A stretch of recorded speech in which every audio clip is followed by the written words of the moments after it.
Round number 9 of the VRS GT Sprint Series heads to Barcelona here in Spain. Well, it's another week of Friday night prime time here as we get those GT3 cars out there onto circuit in just a couple of moments' time. My name is Connery Maddock. I'm joined by the ever wonderful and ever present Justin Prince for this one, making an appearance for the first time this season in the VRS GT Sprint Series here on Friday nights. I certainly can't wait to get started here at what is a very famous racetrack, at least on the open wheel side of things. Of course, host to many a Spanish Grand Prix over the years, but we get a different type of racing at this time around. 40 minutes, one scheduled pit stop in these GT3 machines, Justin. It's always quite an interesting and intriguing race as a result, because all those drivers are thinking about the strategy in their minds. And in turn, it's going to be important for many of the drivers to think about today how they try and approach this racetrack. This is a racetrack, keep in mind, we've talked about a few times in the past, specifically with this style of racing, where it can be difficult to try and make passes.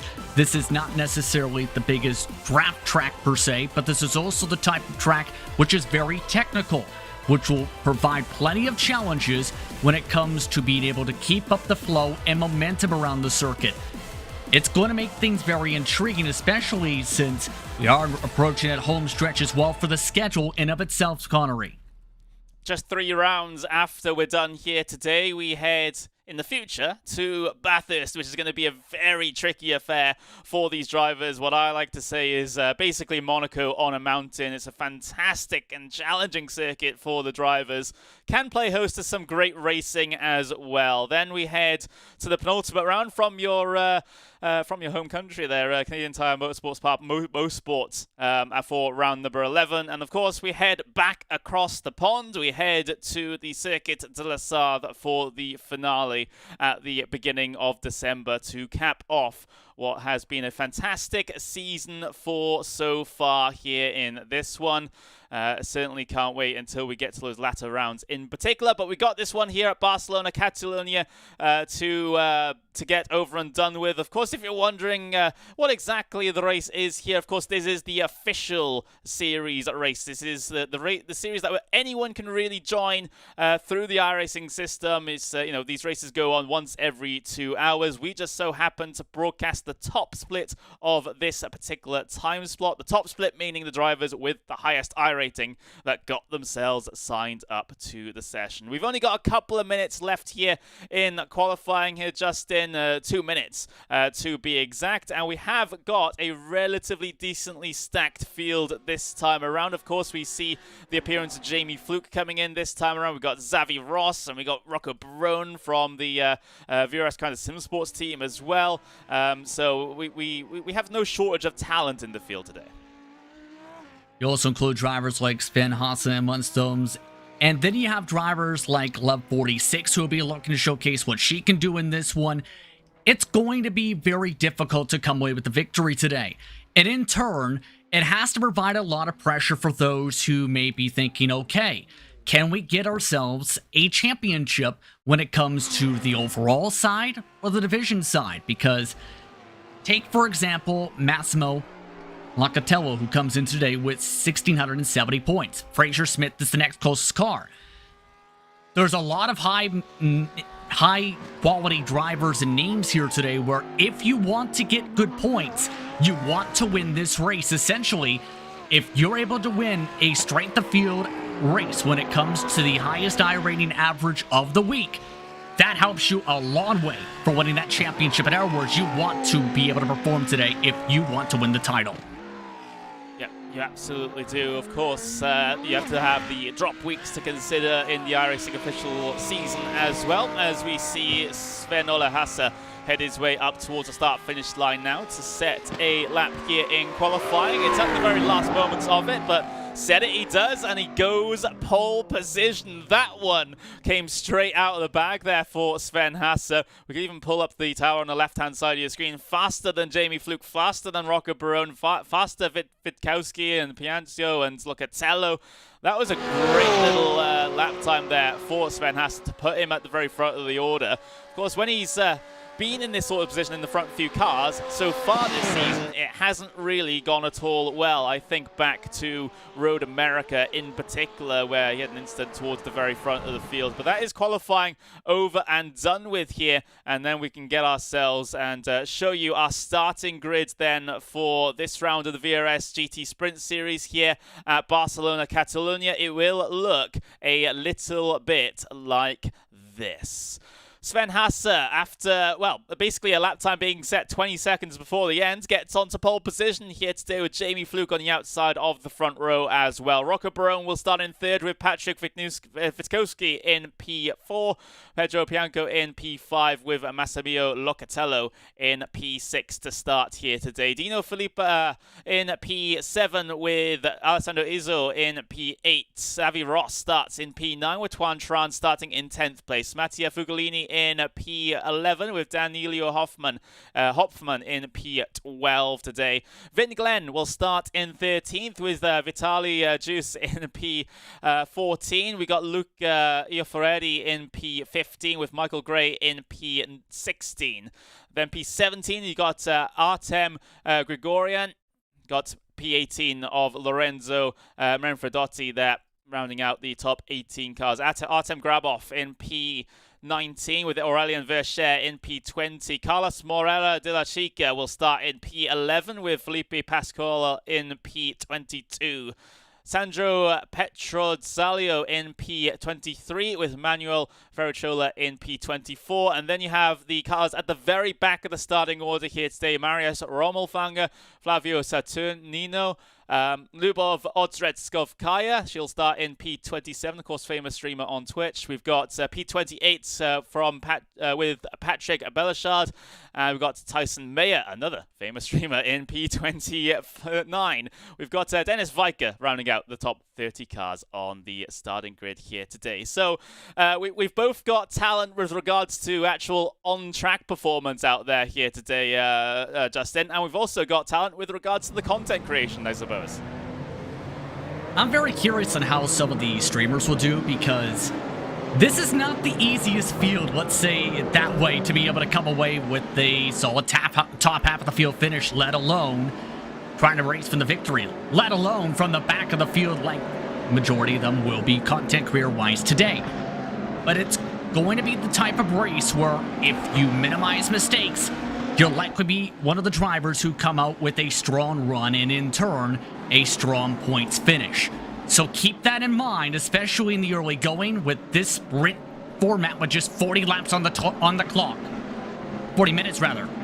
Yeah, 40 minutes, one scheduled stop. Of course, these guys will at some point have to come down for fuel.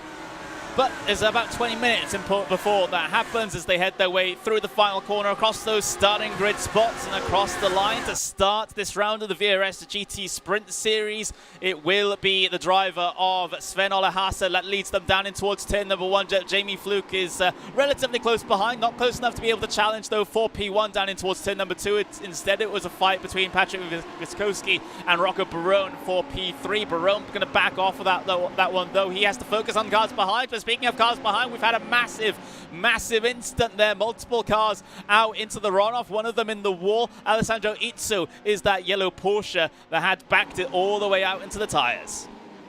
And that started really keeping my Connery for the battle for around 9th or 8th position off the start. Alessandro Izzo was actually the one hit from behind by Tran. That sent them off and then led to a lot of the chaos there.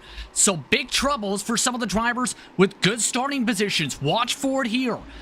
It will be bumper-to-bumper contact, rear end, hit from behind by the front end of the number 7. Check that 11 as the round they go. Yeah, and there was a Lamborghini that also came hot into that as well. Had to slam on the anchors to prevent running into the number 10. Spun all the way towards the outside there. I don't think there's going to be too major damage on those cars. So I think they will be able to continue running here and hopefully join onto the back of the train and trying to recover their race from there. But let's pull up the standings on the left-hand side right now, because we got Sven-Ole Hasse up into P1. Well, maintaining P1. That is where he started. Jamie Fluke P2, Witkowski in P3. So that's the leading train here for the moment. Not too many changes in that leading train in fact. So they got themselves relatively clean through the first couple of corners and the first lap. It was only the issue from Itsu on back that kind of shuffled everyone around. But down here towards turn number 1 then for the second time in this event. Hasse, of course, you know, he'll be happy about having the track position and leading at the moment, but if previous races are anything to go by here in the VRS GT Sprint Series, then being in the lead for the first stint is not necessarily the best plan.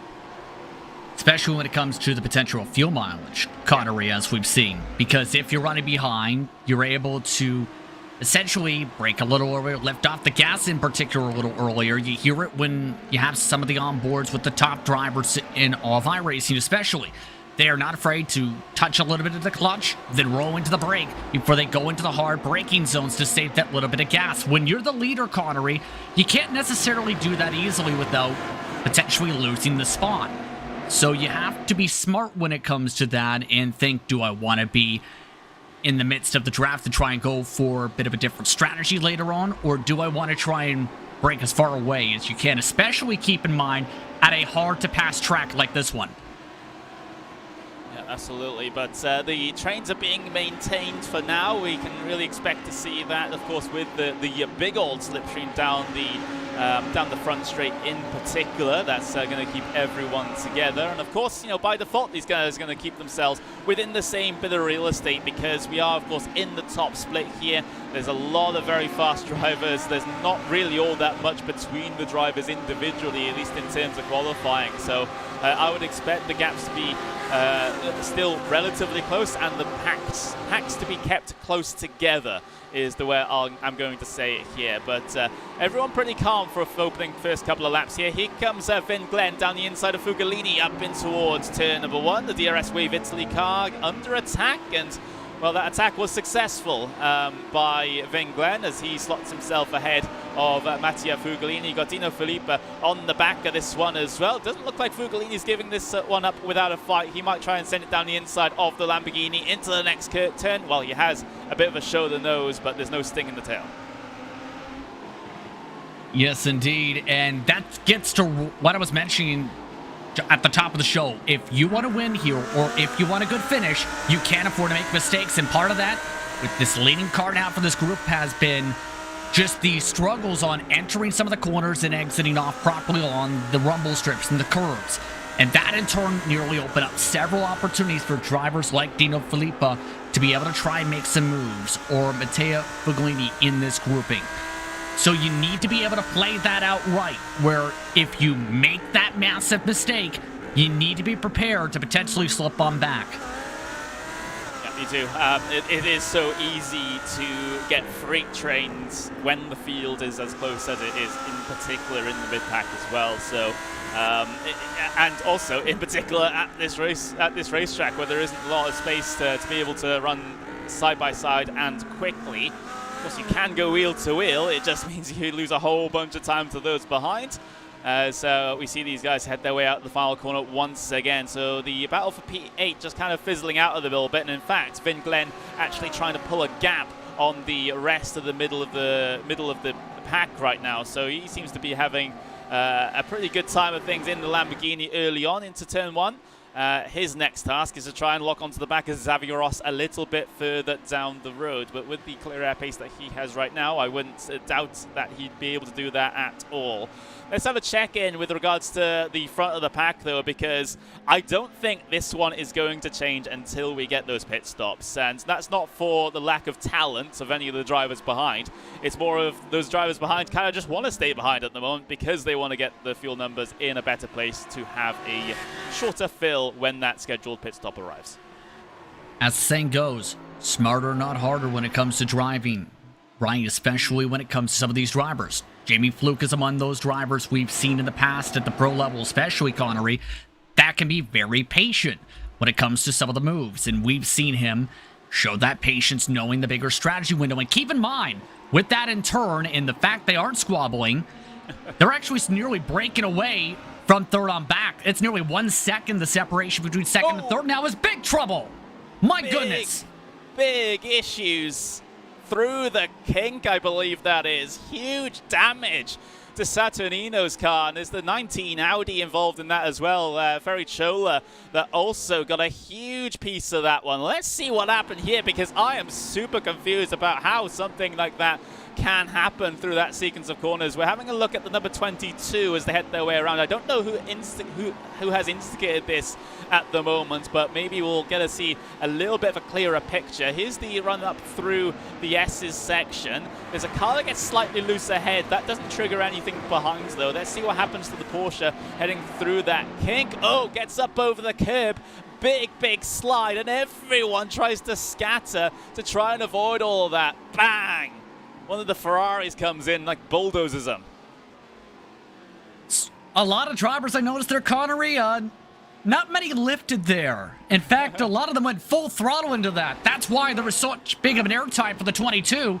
The driver that hit him in the 29 just did not lift, it seemed, or at the very least did not see what was happening until the very last moment. Here's the onboard. Take a look at this. Number 29 coming through the corner. Cars, oh!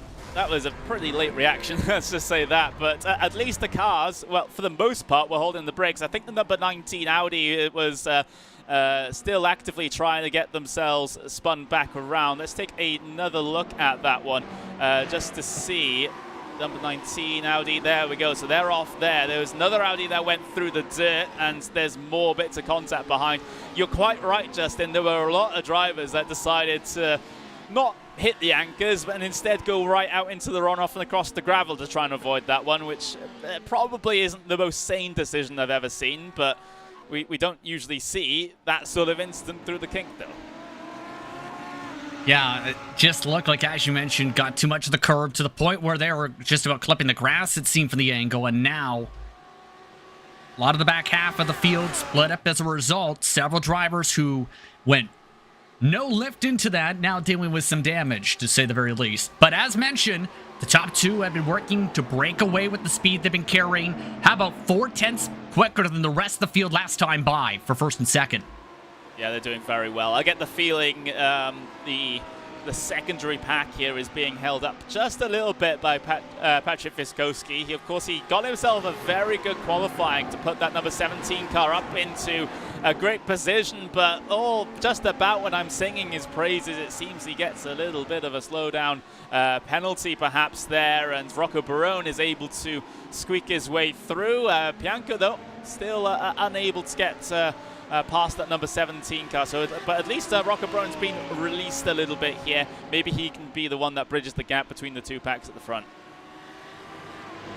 Yeah, especially with the experience with Gwenda Simsport, I have the feeling that Barone, now that he's been set sail with a clean air, he might be propelled quickly, at least towards first and second. He's already pulled up 3-4 car lengths already on the purple snake machine that's in that middle car of the group. Yeah, so I think the story I was trying to tell about Witkowski holding up this group of four maybe ringing true at the moment. But, well, at least the cars behind him are hoping that he can at least keep pace with Barone and let Barone pull him around the race circuit and perhaps right back onto the back of Hasser and Fluke that are currently in the front two spots in this race right now. But we're still in the very early stages of this one, everyone. We can get excited about little things here and there right now, but in the end, they're not too significant until in terms of how this plays out, unless there is a very big instant. But you can see the gap between the front two and the rest of the field stands at around about 1.8, 1.9 seconds at the moment. And, well, Fluke and Hasser are hoping that that continues to extend and extend and extend. Everyone else, though, hoping for the complete opposite, and those leaders are kept in check. But at this stage, 29 minutes left to go. We're going to start to see the very, very, very start of the pit lane opening in just a couple of laps' time, but we don't usually see too many early stoppers here in this series. The usual trend has been to try and push the first stint out as much as possible and have this stop basically about 10-12 minutes before the end of the race. That tends to be the plan here, although we have seen some short stops be successful before. Most notably, I'm thinking at Tsukuba, where traffic and getting held up was a massive issue, but I don't think that's going to be the case here at Barcelona. And the main thing that comes up to mind with that is, as cliche as this sounds, fuel is time, right, in the pit lane. If you're able to save a lot of time in the pit lane in your box by being able to stretch out and the fuel run, and then in turn not having to put in as much fuel, that is very beneficial. But in turn, like you mentioned, if you get stuck in traffic at some of the racetracks, especially some of the air circuits, it can cause problems. I'm not expecting traffic to be the biggest issue today for some of the drivers. Keep in mind, Juan Chan has actually just pit already, for example, opened that window for a 10-second stop. He came out essentially on his own with only one car that's close to him currently, and that is one that's several laps down. So in our words, you have a good chance of being able to find some breathing room. 17th is also just pit on in Connery. Yeah, so we're seeing a handful of early stoppers here. This is probably the earliest that you'll be able to come in and still able to get yourself to the end on a full tank. So, so we're seeing Hopfman, we're seeing Verscher in at this stage as well. So maybe some drivers maybe a little bit out of position that want to get themselves into a bit of clear air so they don't have to deal with all these slipstream chains going on and trying to get past the slower drivers that way. It is so much more difficult to get past the slower driver if that slower driver also has a bit of a slipstream that they're using to try and defend as well. So it's maybe it's a good decision for those guys to come down in at this stage, but of course it depends on their exact set of circumstances. We can't say that one strategy is going to be perfect for everyone, of course. Exactly, and keep in mind, for a lot of these drivers, it takes essentially a lot of math going on in their head or with their fellow crew members to think, okay, how much do I need in terms of X amount of gallons and or liters to make it to the checker flag properly? And say you're amongst those who pit in early to try and see what they can do with the undercut call.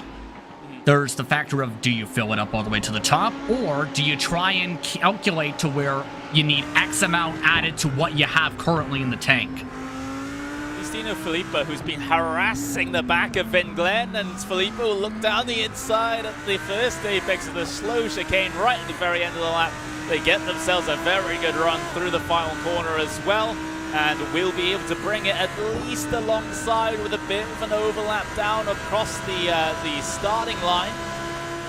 Filippo trying to dip back in, get some of the side draft on the way down the straight in towards turn number 1. Filippo up into P number 1. You got to be careful not to overcommit into turn 1 by going down the inside there and then opening up the door for the next couple of corners. But Filippo seems to have that one on lockdown up into P8 right now, and I kind of was seeing that happen from a bit of a, well, for a while, because Filippo was certainly not giving Vin Glenn an inch to breathe there, and I think it was only a matter of time before that pass would have come through. Yeah, especially with some of the mistakes early on that I think really made some of the drivers antsy from that grouping, especially such as Filippo after that. Now, it's the matter of, can Filippo close up the next gap up front? Because Xavi Ross, he's on his own right now, Connery, by 4 seconds. That's not going to be easy to close up. It's going to take the rest of the way for him to have a shot to gain at least just one more spot.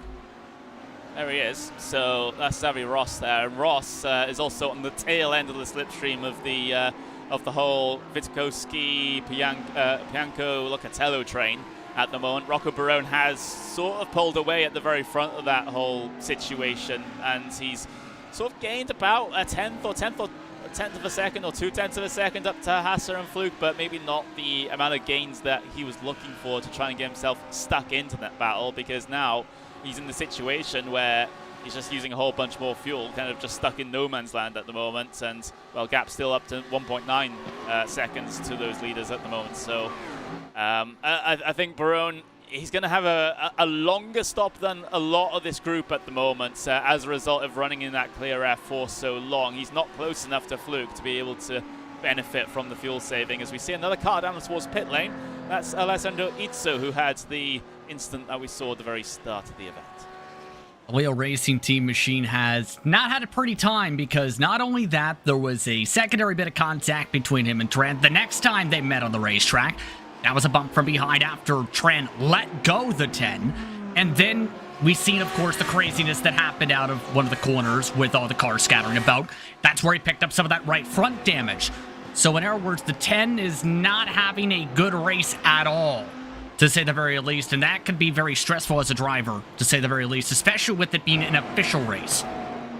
Yeah, I mean, iRacing is on the line, safety rating is calculated as well, so you don't want to be having too many horrible races, otherwise you find yourself very quickly tumbling down the ranking, so to speak. Your iRating dropping, your safety rating becoming in danger of getting demoted back to a B or a C license. So exactly, it's a bit of an inconvenience for a lot of these drivers, given they're top split drivers, and no doubt they'll be able to get back into form no time. But it's still something that you do not want to have happen. We are, though, coming towards the halfway stage of this event, as Bianco just got a little bit too eager with the exit curve there, caused that Audi to jump up into the air for but a moment, but doesn't ruin his momentum at all.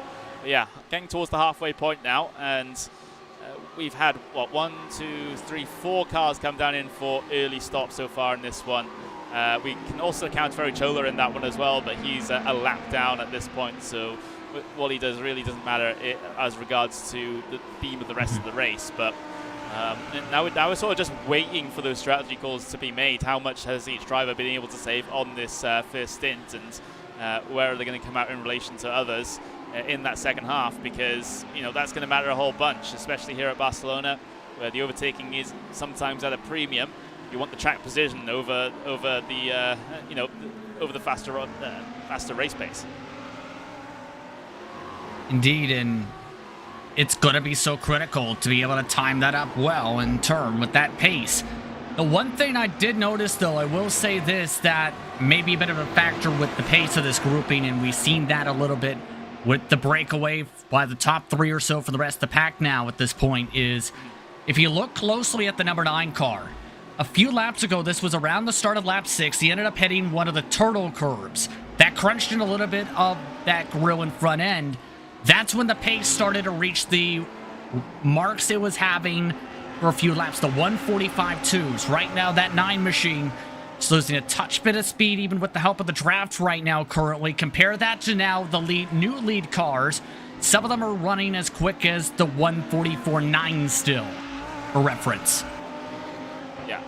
So it is very important to try and keep track of those little things here and there. I do see a comment that says Fluke now closer than ever, but the thing is, as close as this battle for the race lead gets, I don't think there's going to be a swap around between the two of them before the schedule stops here. It wouldn't be productive for Jamie Fluke to really get ahead at this stage. Although Hasser would love for him to get ahead at this point. Maybe he can get himself a little bit of fuel saving done for the last couple of laps of the first stint, but the game plan for Jamie Fluke here, I think, as long as he's not losing too much time to Barone, which I don't think he is at this stage, is just to sit behind Hasser and fuel save and then get clear for the second stint of the race. So I don't think this pass is going to happen for the race lead anytime soon, no matter how close it gets.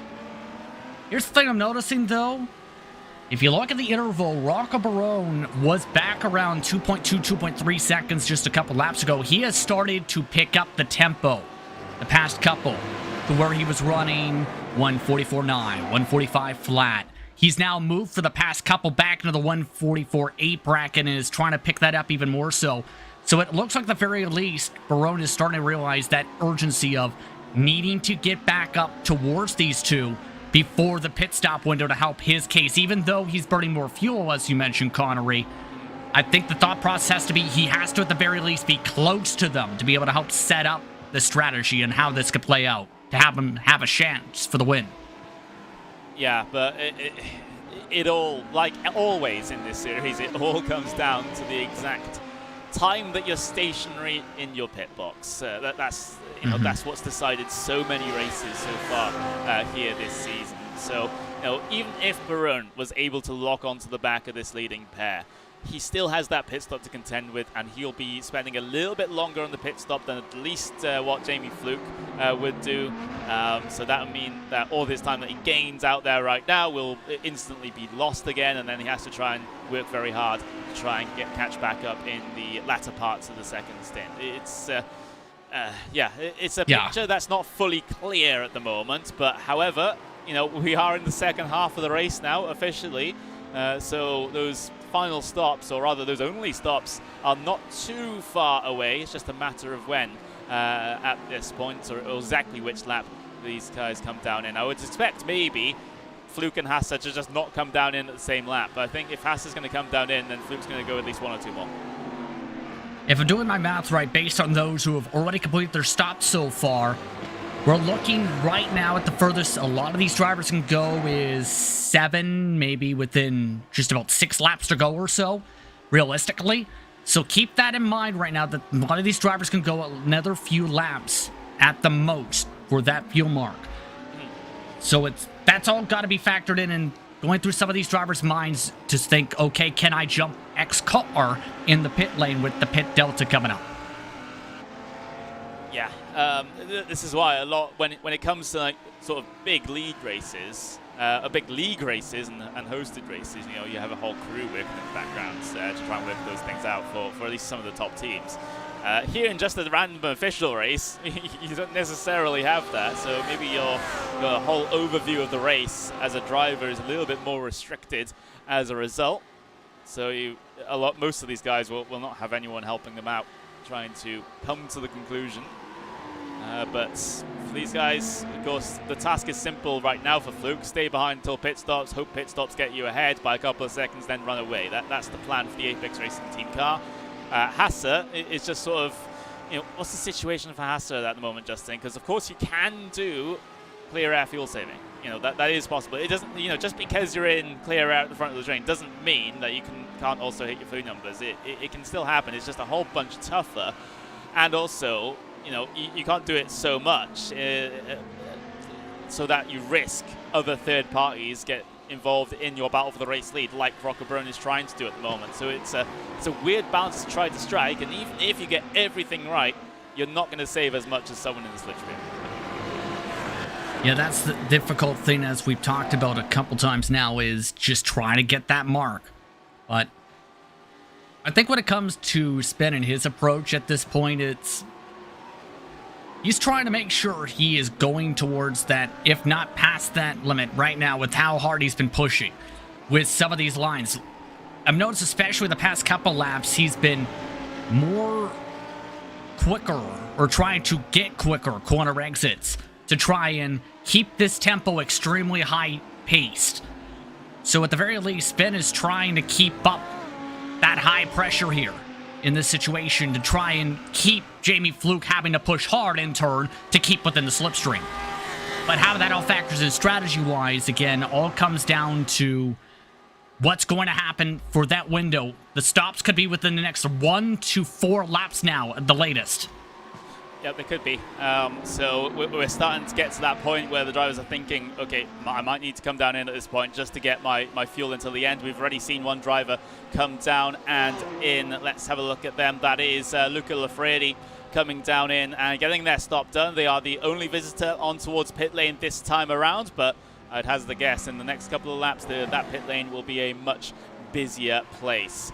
Of course, 15 minutes to go at this point. Of course, we had 40 minutes to run, so definitely deep inside the race now. Of course, I did notice a couple of names in the chat. TJ Hahn, our wonderful associate over at Automanics there, that helped us up with. Well, is one of the organizers of the Korean AMX Esports Championship that we also broadcasted here on RaceSpotTV. Of course.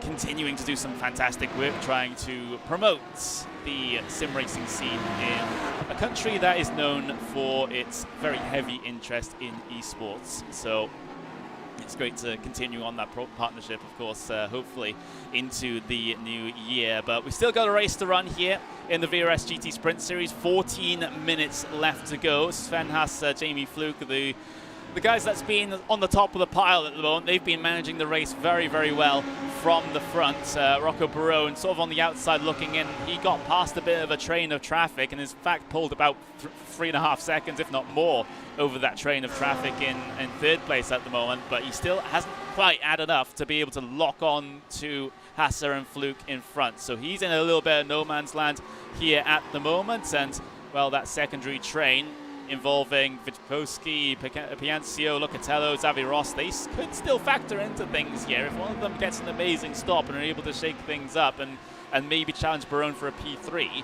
that might be the situation that we'll see coming into the final couple of laps. We are staying side by side deeper in the pack, though. That was Juice versus was it Gregorian there for P11, the 30 and the number 28 going at it. And a good defense from Juice, in fact, because these two have been fighting pretty hard. It was keeping an eye on that throughout the entire front stretch, where Juice had to hug the whole right side of the racetrack to take the defensive line to prevent the chance to lose the 11th position. Lost him a little bit of time, yes, but for Juice, part of the reason for this, he's the number 30 car in this split. This is a huge potential for an IR game, for one, if you're thinking of that logic. Two, it's great morale-wise to be able to finish as high as he can, and at this point, I think he's also probably having the thoughts through his head. If I can keep this spot and think about strategy here, he might be able to get himself to the top 10 grouping, as some of the air cars are squabbling again. Witkowski's lost another position. He's certainly been the cork in the bottle as far as the front of the field is concerned. He held Rocco Barone up for a couple of laps, and now Bianco, as just before the scheduled stops, has been able to squeeze through. Now, what does Locatello do there in that number 6 car? And, you know, what's the strategy call? They all stay out for now. But one of these laps, we're getting very close to it. They'll come down in for their splash to the end of the race. Witkowski might not to be done with the battle for P4 as he's sitting in the slipstream all the way down towards turn number 1. Piancio is going very defensive down into there and, well, will maintain position for now. Witkowski remains in P5 with Locatello P6 and Ross in P7. We see yet more visitors on towards the pit lane. We see Vin Glenn down in. We've got Manfred Otti down in as well. And we also had Michael Gray a couple of moments ago decide that they want to come down in and get their pit stop service as well. Just fuel only for these cars. There's no point in really taking any tires because, one, it adds some unneeded extra seconds to your stop time. And two, well, fresh tires don't really help you out too much when the race length is only 40 minutes long. I will say, however, that Catalonia is a very high tire degradation track. So maybe towards the end, very few laps of the race here, maybe drivers will start to, you know, feel the effects of the wear of the tires. Not a huge problem by any means, but maybe it'll be more of a case here than it would be at any other track on the calendar. Although saying that, we did have Suzuka last week, Justin, which is probably a similar track with that regard. Yeah, I agree with you on that one, especially with some of the various series struggling with the tire wear. And the fall-off, I was going to say, too, indeed, in that regard, has been a little bit higher, but look at that. Here comes Hansa into the pit lane, having to cut over that painted area to be able to dive in for the commitment cone. So that means that Jamie Fluke gets up into the race lead for at least one lead lap, but I get the feeling it'll be a few more, and he'll come out ahead in this pit stop phase. But never say never, stranger things have happened. Fluke could come down and miss his pit box, and then we have a whole different situation to talk about. But we've got Sven Hasser and Rocco Barone also coming in, as well as Witkowski, Piancio is also in as well. There's the stop for Hasser, 8 seconds stationary on the pit lane. That's actually shorter by 1/10 of a second than Barone's stop. Really quick stop indeed, and that will help extend his gap, in fact, over Barone a little bit more. The deltas are near identical in the lane itself, but that pit stop time getting him a few more tenths to try and break off and away.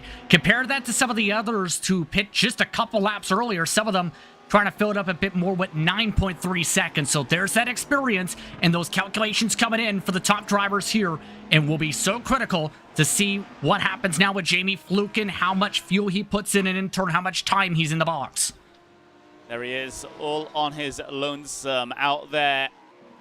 If he doesn't come down in this lap, it'll be next lap. You know, getting +2 in regards to laps here would be very optimistic for Jamie Fluke, but we'll get to see it in just a couple of moments' time. Of course, Locatello also stayed out, same with Xavier Ross and Fugolini as well. So look for Locatello and Xavier Ross, they're hoping that they come out ahead of Witkowski. That would be a great result for them, and then they can go chasing a bit further down the road for more positions. But in comes Jamie Fluke then. Down the pit lane he goes. Make sure you get it stopped for that pit lane speed limit. 50 miles an hour here at Circuit de Barcelona, Catalonia. You can see the guys behind also coming down in as well, using as much of the track limits through the pit lane as they can without hitting that wall on the outside. But Jamie Fluke coming down in now. Where is Sven Hasse? There he is, coming through the final corner now. Sven Hasse in the number 4 Lamborghini. I think he's going to come out behind, but let's see what the situation is. There is Jamie Fluke. There is Hasse. Fluke is ahead coming off the pit lane, but Hasse has a run of speed down in towards turn number 1. It's not going to be enough, though, as Fluke swinged into the race lead. But he's not clear by a couple of seconds like I would have thought. He's only clear by about half a second, and certainly close enough that Hasse can sit in the slipstream and hound him all the way into the end of the race now. He timed that up perfectly, Connery. 4/10 quicker in the pit box. The total lane time 8/10 quicker. That is just enough now for Fluke to hold on. But now it's the question, how does Hasse now respond? This is the first time he's been essentially behind a car this entire race. And with the estimates about 4 or 5 laps to go at the stripe, there's not going to be a lot of time to try and pass on back with how difficult this circuit is. In our words, there may be a chance for a couple moves here from this point, but for Sven to have them, he has to be able to push now. Yeah, absolutely. We've got a race on here, everyone. We've got a race on between Jamie Fluke and Sven Hasse. Of course, Hasse can take this time maybe just to make sure, in case he's short-filled a little bit, to get himself clear to the end of the race, shall we say. But yeah, this one's going to be pretty exciting for the very end.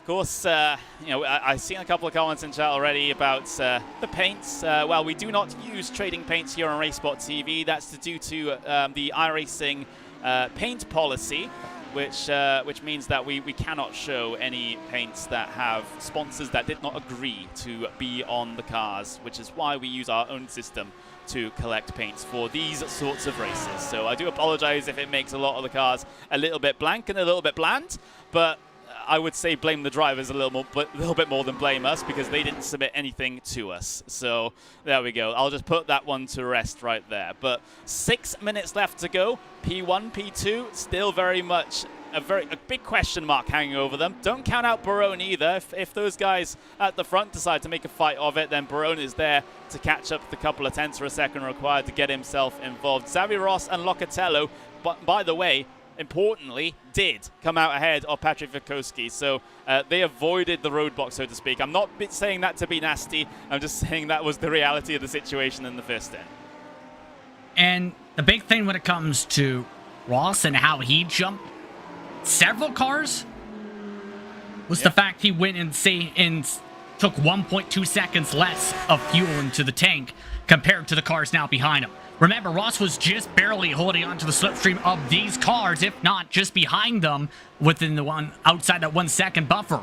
So in our words, Ross has done a fantastic job, probably one of the best jobs at saving fuel this entire race, to be able to do that with the quickest pit stop in the box the entire race, tied with Tyson Mayer.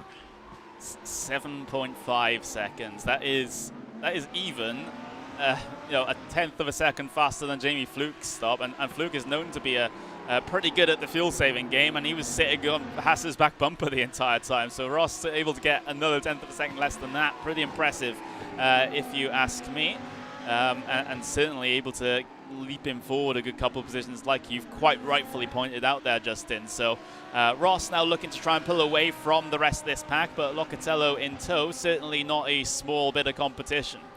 But he's safe coming down the pit straight regardless of that fact. So 4.5 minutes left in this one, just a good handful of laps to go.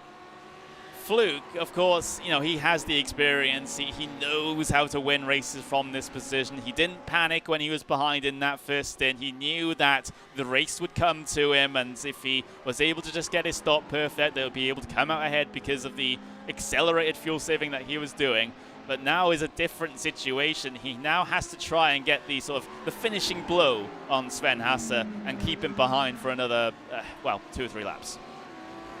It's around 2.5 laps to go, in fact, and Hasse is just trying to find anything to close up. The problem is, Connery, he seems to be stuck within a buffer for about half a second as now we look towards the 19th place car all of a sudden slowing up.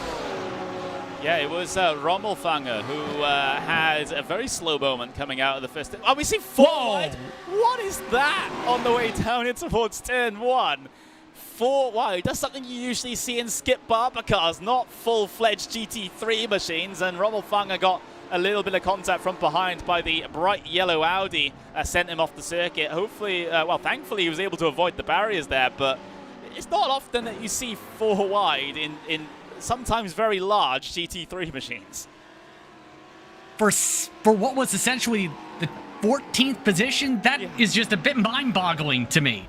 Yes, I know that's top half of the field finishing points, but that was inedible with how hard they were fighting there. Yeah, that was...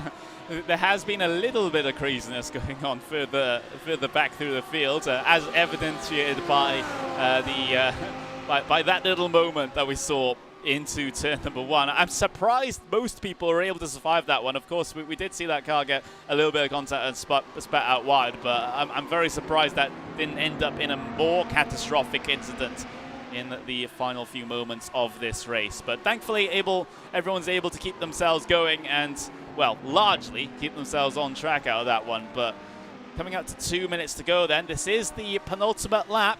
Fluke is ahead by about, well, now half a second. He's slowly trying to edge out that gap, Justin.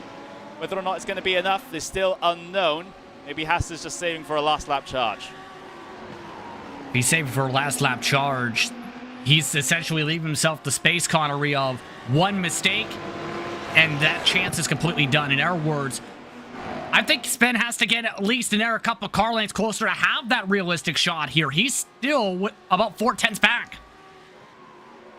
Yep, he is. He just needs to follow that out. He's just that little bit tighter coming into this final lap here. This is going to be one of the final times that you'll have an opportunity down in towards turn number 1 at least. So that's one of the main opportunities actually potentially taken away at this point as we ride on board with Sven Hasse in the Lamborghini Huracan GT3, the of course highest placed Lamborghini at this point. We've got Xavier Ross in P4 also in a Lamborghini as well, but Hasse is not going to be close enough here out of the final corner to be able to challenge into turn number 1. He's got to be hoping now that 1, either Jamie Fluke makes a mistake, or 2, that he's able to get himself a good enough run through the kink to maybe make something happen on the brakes into the hairpin. Those are the only 2 sort of realistic opportunities that I envision for this battle for the race lead. But even then, the former is pretty unlikely because Jamie Fluke isn't one that tends to make mistakes in these sorts of races.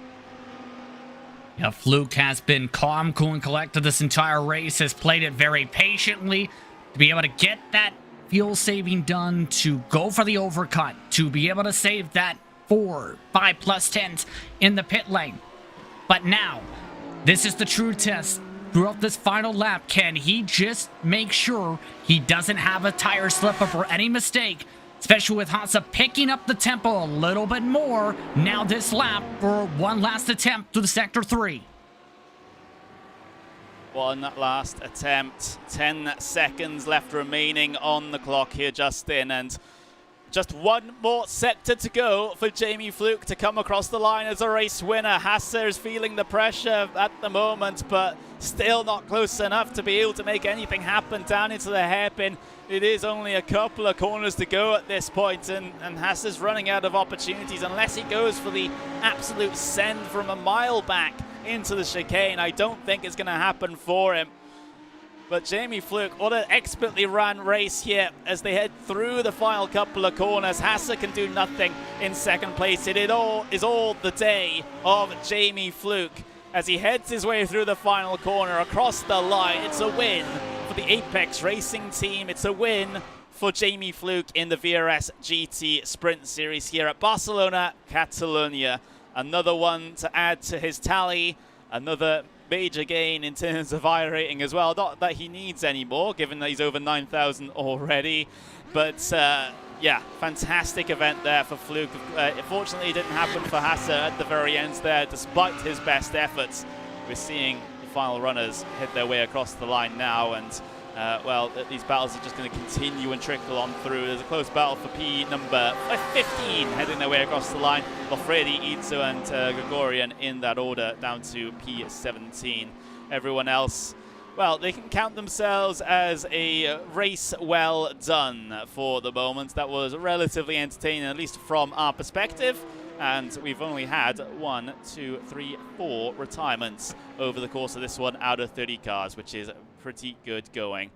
So with that, and the drivers just bringing themselves to a stop out there on circuit, we can go over our official race results from Barcelona, Catalonia for round number 9 of the VRS GT Sprint Series. Let's take a look at them then. Jamie Fluke in the race lead takes the race win by half a second over Sven-Ola Hasse. And Rocco Barone, he had a pretty quiet day, up into P3, final step of the podium for the Italian. Xavier Ross will finish in 4th with Locatello in 5th, with Witkowski in P6, Filippa P7, Fucalini P8, Glenn in P9, and Juice in P10.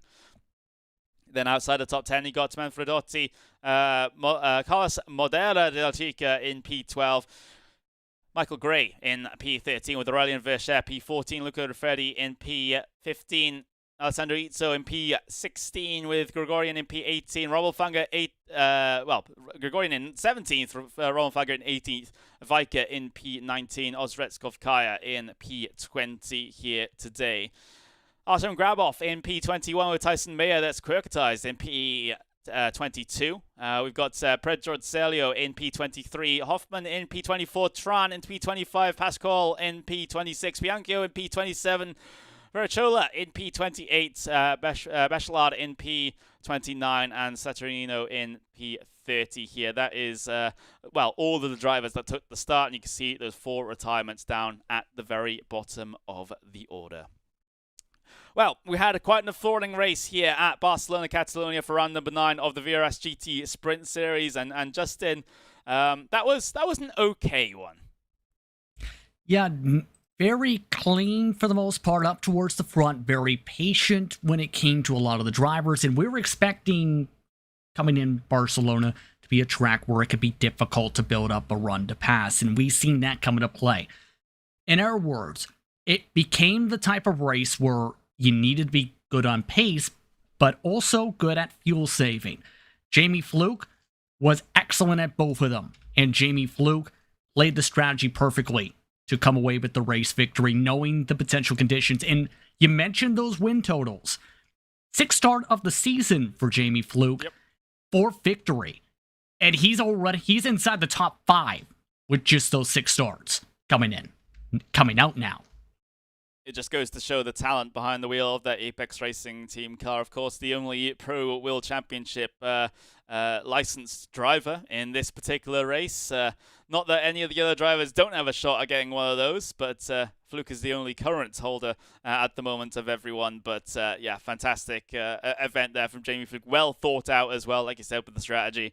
Has kind of, try and think on his feet a little bit, sort of, it always is so tough when you're leading a race in the first stint of these ones, because that more often than not you're going to be coming out behind in that second stint, and then there's a pressure on your shoulders to try and pass the and try and get back past in the latter portions of the race. But unfortunately, it wasn't to be for Sven Hasse, as we have Jamie Fluke taking the race win here today. Of course, that is certainly not the end of the season. We've got ourselves Bathurst, same time, same place next week, as we head to basically one of the most famous race circuits in Australia, home, of course, of the Bathurst 1000. And, we'll get to see how these GT3 machines work around there. Of course, they also have a pretty significant endurance race there as well. So it's not a too uncommon of a car track pairing, but we'll be here for it in the VRS GT Sprint Series. Round number 9 at Barcelona is done, but we'll get round number 10 at Bathurst in a week's time. Bye-bye.